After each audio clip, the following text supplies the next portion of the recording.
What is up, everybody? Welcome to another fresh take. Vicky, how are you doing today? I am good. What's good, peoples?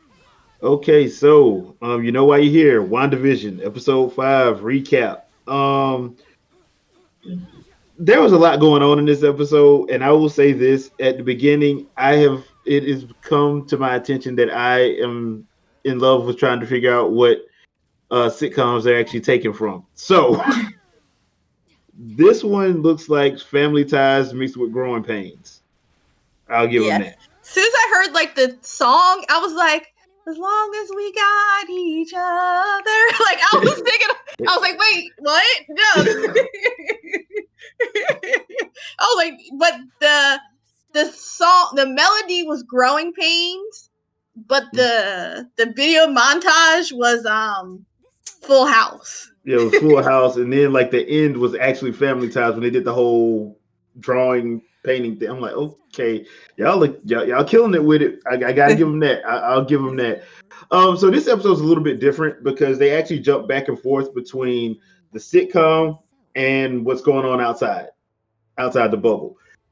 It's a little bit longer than the previous episodes, about 40 minutes. So I've been saying they need to like probably expand out a little bit more time because we need to. It'll feel a little bit better if we got a little bit more stuff in it. So in this one, they do that. Uh, the point of this episode that I found was funny though was the kids, how they would just grow up just to fix the issue. Like they would just fix it. So they found a dog in the sitcom side. They found a dog. Next thing you know, she was like, you can't keep it. Y'all got to be at least 10 before y'all can have a dog. And they decide to make themselves 10. Mm-hmm. I'm like, okay.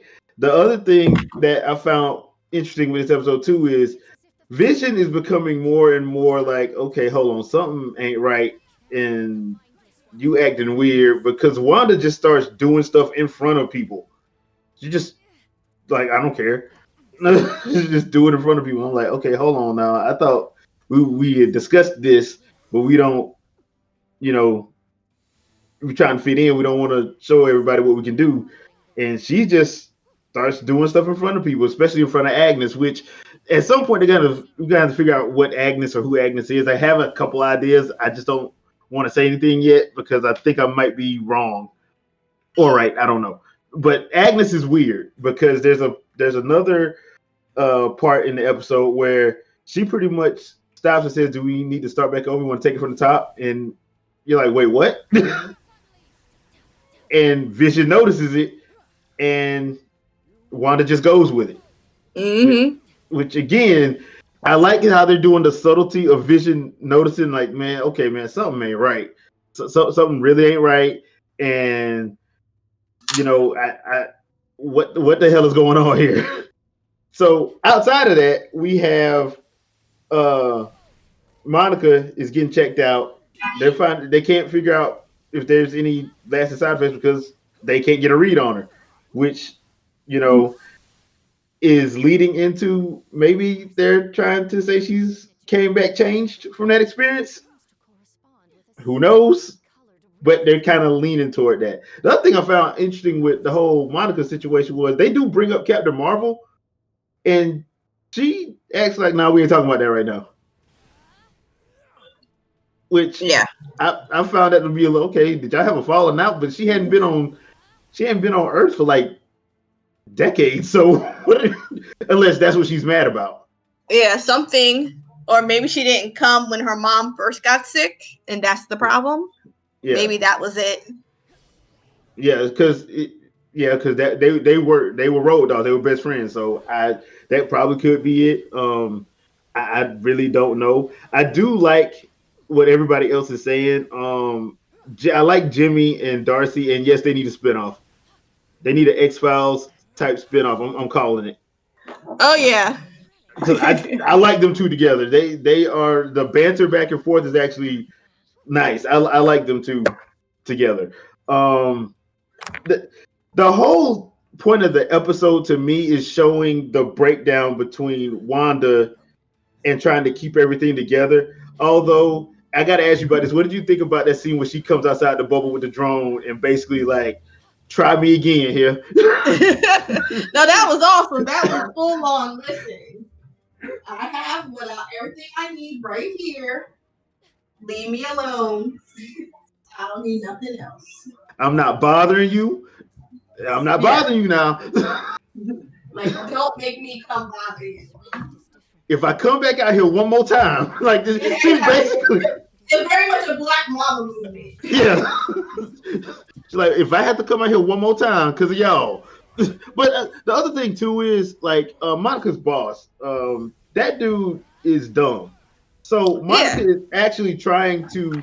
Okay, look. She figured out how to get a drone in there so she could actually talk to Wanda. Like, look, Wanda, I just want to talk. And this dude had it armed. Like, bruh, she almost one-shotted Thanos. Do you really think some missiles are gonna stop her? Yeah, like missile ain't gonna stop her. And then so, like, at least keep everybody in the loop. Like, hello, like you can't come in here promising peace and then you come in and shoot a missile. Now, while Wanda's standing in front of her kids, how did you think that was gonna go over? Like, come on. The other thing with that is, I'm like, okay, bro, you do realize you're talking about all those people. Those people are real in there. So if you set a missile off in there, what you think gonna happen with collateral damage? Yeah. Like that, to me, that was like, okay, yeah, dude, you deserve to have all them guns pointed at you. You're lucky she didn't let them off. like Disney, Marvel should have did better. Like we don't need that aggressive white male trope. Like we don't need that. That was not necessary. It's not necessary to the storyline. Mm-mm. So to have that, like that's overdone. Like nobody wants to see that. Yeah. Now the only way they can make that make sense is if he's the big bad. If it turns out that he's like the big bad, he's Weskering it. Yeah, basically that's the only way that makes sense. Because I agree. I'm like, dude, because one, it was dumb. Two, if you think about it from a logical standpoint, he would have never did that because one, it's too much collateral damage in that bubble because the people in there are real, which we have verified they are real. Mm-hmm. So we verified that these ain't projections; these are real people. So if you set a missile off in there, one, it ain't gonna do nothing because Wanda's way more powerful than a damn missile. Two, it's gonna piss her off, and you really don't want her mad. And three, you're gonna kill a lot of innocent people. Yep. So you kind of defeat your own purpose. So for him doing that kind of was like, okay, that is one of those tropes that they probably should have got rid of. Now, if it would have been different if they would have had somebody like Ross from the actual movie show up. Now, then you'd be like, okay, yeah, because he's a douche. He'll do that. Because we've already established that. But this dude, we ain't established that with him. So we don't. It's like it was kind of not needed. That if I did have a gripe, it's that character. That's my only gripe right now because I'm like, okay, you go from being supportive friend of Monica's mom to douchebag shadow extraordinaire. Yeah. Like that's kind of like I don't know how I'm feeling about that, but yeah, I do agree with you. That trope needs to go out. I kind of understand if they were trying to give her the person she could point to be mad at, but at the same time, I'm just like thinking about it from a logical standpoint. That whole didn't make sense. The only way it makes sense is if he's possessed or if Wanda is truly evil, and Wanda ain't truly evil. We've seen that by the end of the show. We've seen she's not truly evil. So she's somebody who's grieving horribly and has a lot of power. Yeah, now the next person who's grieving horribly doesn't have that same power, so they can't do what she can do. Yeah, and that's another thing because I was talking about this with my nephew, and we were saying that when you think about it, she had to watch she probably still hadn't gotten over Pietro's death because that's her twin. Not at all. That twin power is crazy, and to lose half of you. You're damaged. Then the second thing is she watched her boyfriend basically die in front of her twice. Yes, as she had to herself attempt to kill him and then fail and then watch somebody else kill him. Yeah. Then the third thing is she gets erased out of existence. So she doesn't even have time to grieve. She comes back, and we've seen from episode 4, we saw how everybody came back and they were just like, wait, well, this just happened. She comes back and she's in the middle of a war when she comes back. So I guess my question, did we do a review on Ending? We did. Did we? Because I feel like, I don't know, like, Vision was Jarvis first, right? Yeah. He was a computer who just acquired AI, right? Well, that's the way Tony made him, yeah. Yeah, right? So, like, why didn't we just download him back out of that body? Well, if you remember Infinity War, that's what Shuri was doing. But Shuri, like, why did we, like, when we knew, like, why didn't we do that way faster and ahead of time? Well, one, they didn't know that Thanos was coming. They didn't know he was coming. And two, by the time they got him, because that was one of the reasons why Shuri was like making fun of Bruce, because she was like, wait a minute, y'all ain't do this, y'all ain't do that. Why did y'all just do that? And Bruce was like, we didn't think of it. So that's what she was trying to do in Infinity War. She just didn't have enough time. She was trying to make a backup, take the Mind Stone out without killing them, and reconnect everything back together. So that's why I was like, when they showed that sequence in the episode of her going in and taking the body by force, I'm like, wait a minute. Y'all took that from Wakanda? I'm like, Shuri was in the process of fixing them. She could have fixed them. Yeah. Like, so why was he in pieces too? Like y'all was sitting there dissecting the body? Yeah. Well, I think it's because they were trying to make another one. One of the things that Tony and Vision both said was they didn't want anybody making another one. And of course, U.S. government is going to try to make their own. And they're probably trying to figure out how to do it. So they took it from Wakanda. And because like I said, if you go back and watch Infinity War, Shuri was going to fix him. So Shuri could have fixed him, but they took it from her before she could do anything about it. Now, the other thing, too, is when you think about Wanda, the only people who could really talk her off the ledge was Steve Rogers, and he's gone. And Hawkeye, we don't know where he at. So, I mean, that's the only two people that could really talk to her and get her to calm down. So you got somebody who is immensely powerful with a lot of emotional baggage that has not been dealt with. So you pointing a missile at her is not the best idea in the world to do. No, it's a dumb behind idea to do. Yeah. So and we can't say that he didn't know that, because apparently he knows a lot. So that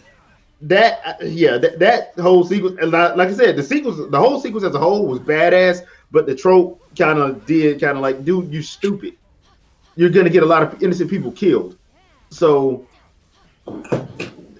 yeah, that's my only gripe with the episode. The other thing, though, the thing that I did like was the actual argument that Vision and Wanda have, and you could tell Wanda was trying to let the episode go off. Just, they run the credits. You're like, wait a minute, the episode's over and they arguing, but the episode doesn't stop. Like, you can tell that was her trying to, okay, look, I'm not talking about this no more. And Vision like, no, we talking about this because people are hurting and you need to talk to me. And then you come to find out she was manipulating him. And he did not take that well, which I imagine nobody would. So he goes back and is like, okay, look, I got to stop trying to be human. I got to go back to being analytical, and I can't trust you. And when he says that, the doorbell rings. And she's like, I didn't do that. He's like, man, I don't know that. I'm like, which, once again, a human response to that. And who should open the door but her brother Pietro, except it's not Aaron Taylor Johnson, it's Evan Peters from the X-Men, from the 20th Century Fox X-Men universe. Yeah. So now a lot of people saying that's the big cameo. I don't think that's the big cameo. I really don't think that's the cameo that everybody's talking about. I think that's just one of them, and I have a theory about why it's him and not Aaron Taylor Johnson. The show is actually set in the 80s. X-Men Apocalypse was set in the 80s. They grabbed a Quicksilver to meet that time period. So that's how I perceive it. You know, I don't perceive it as a recasting, so to speak. It's more of, okay, this is the Quicksilver that was in the 80s, so here you go. Which I'm like, okay, that actually makes sense ish. Mm-hmm. The other thing too is, hey, we just got X-Men. So we just got we just now got own that.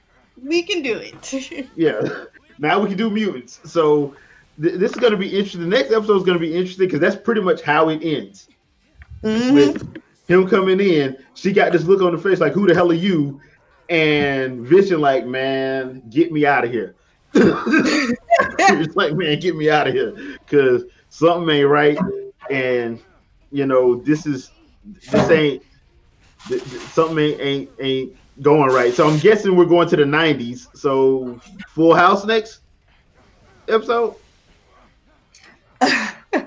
I mean, that was a big one in the 90s. Full House and Boy Meets World and all that. So I'm guessing we're going to get one of those TGIF shows.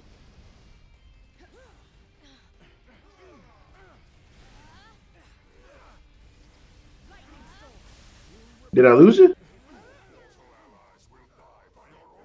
Uh-oh. I think I may have lost Vicky.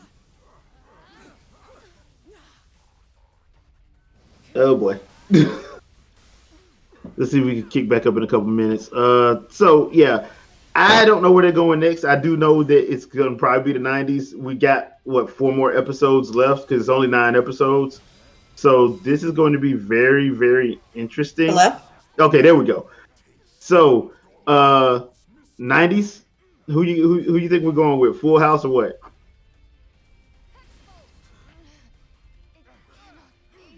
Did you drop again? Wait, what happened? Okay, there we go. The next episode, episode 6? Because we got 4 more episodes left. Episode 6. I'm guessing we're going to the 90s. So Full House. Yeah, probably like Full House, right? Because what else was big?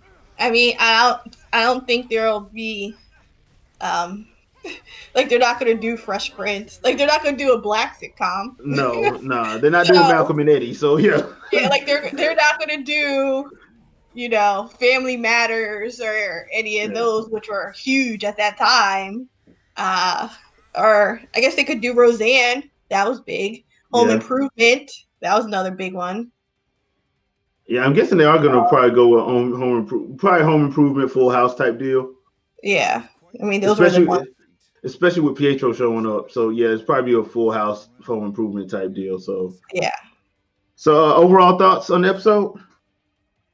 No, it was. I enjoyed it. We're moving things along. We're gonna see what else they're gonna do for us. Yeah, overall enjoyed it. Like for a show that started off kind of like, okay, man, I understand why people are having problems with it. Things have picked up immensely. So if there's one thing I would probably say, if people have stopped watching, you might want to go back and start back watching because it's gotten really, really good. I do agree with some people though; they probably should have released all of them just because this was probably one of those shows you needed to binge. Yes. Not weekly. I understand the weekly, but this is one of those shows you probably serves best by binge watching it. Mm-hmm. Just because of how the first 3 episodes were, I would say.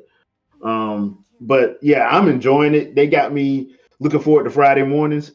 And one more thing before we get out of here. Please stop complaining about Twitter and Facebook and stuff. Like, if you know that you want to watch this show, understand that people are going to be on Twitter talking about it if they watch it before your time zone. Just understand that. I get so sick and tired of hearing people getting mad about that. I'm like, okay, you live on the West Coast or you're at work and you have to use Twitter, you can mute certain, especially on Twitter, you can mute words. So just mute WandaVision. Or like, so you know, like for the most part, on your Facebook, people aren't going to spoil it for you, so you can be on your Facebook. But on Twitter, come on, fam. Like, if you can't just stay off of that social media, or if you're on the West Coast, when you wake up in the morning, wake up early and watch it. Yeah, just don't even open up. Don't turn your computer on. Watch it first. Brush your teeth, eat breakfast, work out, watch the show.